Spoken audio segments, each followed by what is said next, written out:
Hey guys, welcome back to Mechanics Life, and today I just want to show you a little trick. Well, it's actually well known already.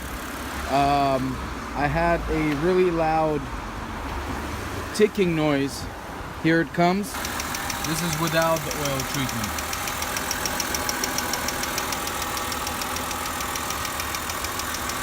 Because after the oil treatment,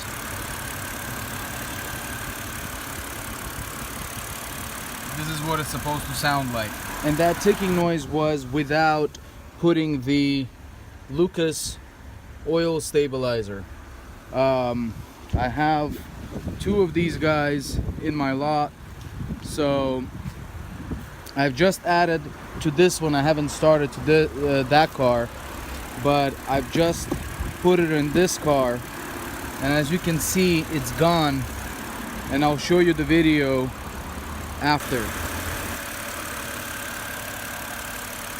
No sound right now. I don't know how long it lasts, but it sounds beautiful.